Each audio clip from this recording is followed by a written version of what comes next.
something that stuck out to me was the reaction yesterday when the Detroit Lions were up 31-17 and Tampa goes down and they score with about 4.5 minutes to go. And at that point, it's 31-23. And Tampa decides to go for 2.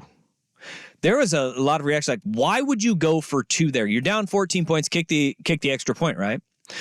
Well, this all goes back to, and we went over this, like this was like the big rage, like when Sean McVay was first starting coaching, right? We started to hear about why go for 2 down 14. The analytics community is huge on it because 2-point conversion attempts are about 62%, right? Okay. And especially when you are a road team facing a 2-score deficit like that, you go for 2 after the first one because you need another touchdown anyways. Right? But if you get that 2-point conversion, all of a sudden with 4.5 minutes to go, you are in a situation where you get that 2, the extra point wins the game for you. Right. Right? Yeah. You still are needing a stop and a score. But if you don't get it there with a 62% league average on 2-point conversion attempts, you then have the numbers will lead you to believe that, hey, you got just as good of a chance to make that second 2-point conversion and still tie the game. The idea is you're playing to win. You're not playing to see overtime, especially when you're on the road in an environment like Detroit was. Yeah. That place was rocking, dude. Yeah. It was loud. It was noticeably loud as you were like watching the game. It was a really cool environment. I think it was even, was it Steve Levy that said he basically was just getting over his headache because the place was so loud. Yeah, it was really cool to see Detroit kind of embracing the Lions and not wearing garbage bag or grocery bags over their heads. Yeah. Right. But going for 2, it was amazing that people are like, why would you go for 2 there? I thought we went over this like a half decade ago. Apparently we need the primer on it. We need to get back into it because I thought that was a smart move, especially when you're on the road and especially with the way that Baker Mayfield was dealing. And dude, who's that corner number 1 for the Lions? Oh, not sure. Because that was one where I'm like, they're just going to keep going at him. They're Cam Sutton. Okay. Cam Sutton. They're just going to keep going at him because if they wanted it, they had it. Yeah. And there was one throw where they baited him into it. Again, very good coaching, where they had single high safety. They shaded him to the middle of the field. He was right in the dead center. And on the snap, all the action, he tried to go up the sideline because they got a step on him. Safety comes over, makes an incredible play on the ball. Yeah. Like, that was very good coaching. But they had what they wanted, Tampa did, to move the ball. All they needed was one more stop, and that was easier said than done with how Jared Goff was playing. And take that into context, too, when you're talking about the criticisms of Tampa going for it. And going for that 2-point conversion.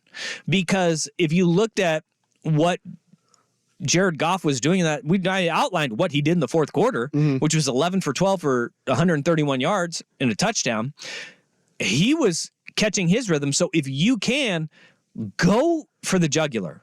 Go for the 2-point conversion. Put the pressure back on Detroit that, hey, we're not done yet. But as it played out, Tampa forced a punt, and the interception sealed it for the Detroit Lions. I was okay with going for 2 there. Yeah, I think that Detroit just made the plays. They were the better team from start to finish. Yeah, no, I was okay with them going for 2 there. Also, I'm just glad they didn't get it because they had the Lions minus 6.5. 6.5. Yeah, that's it. Yeah, that was good. That was good for all of us there. That was good for all of us. Right. Glad they didn't get that. But that was one that everything in football just says go for that 2, except for playing it safe, right? You want to play it safe and just say, hey, we'll play for overtime. You don't want to play for overtime when you're not the better team. Right. The other team is catching fire offensively and you're on the road. Yeah. I was totally okay with that. I thought that Canales, the offensive coordinator for Tampa, I thought he schemed up Detroit really well. Baker's numbers were incredible. Baker was a dude. 350 yards. And he's going to get paid. And he deserves to get paid, right? I mean, Baker Mayfield had a hell of a season. Yeah. He truly did. Now, I think we saw Mike Evans play his last game. Yeah. For the Tampa Bay Buccaneers. And where he goes, I think the teams that lost this week with the exception of the Green Bay Packers, I think a lot of them have some question marks moving forward, including the Houston Texans. Yeah. And we'll get to that coming up in hour number 3. But Tampa put up that fight. I'm glad. America's team is the Detroit Lions right now. Like, I like the 49ers. Mm-hmm. Like, I have no qualms with the 49ers. We'll talk about Packers and San Francisco. That's the one game we haven't gotten to yet. But how can you not love Detroit right now? Like, how can you not love the Detroit Lions? Yep. The biting kneecaps, like you said, with all those draft picks that they nailed this past year. Nailed it. Yeah. They're at what every team right now. This is a wild thing to think about. The Detroit Lions are what every team, you have that dangling carrot that you're like, hey, we could be Detroit. Yeah. Right? Yep. You get the right GM, you get the right head coach, and the head coach doesn't have to be the sexiest hire. Right. It could be the guy that nobody else wants because he's a damn maniac. Yeah. But they've done it the right way. After decades of being the lovable losers. And sometimes you go through you go through hell and you just get drugged through it time and time and time again. Boy, you get those hires right and you take some big swings. Yeah.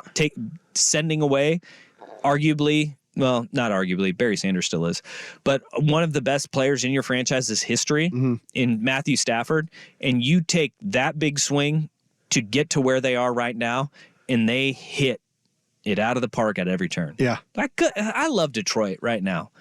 You know? It's a great story.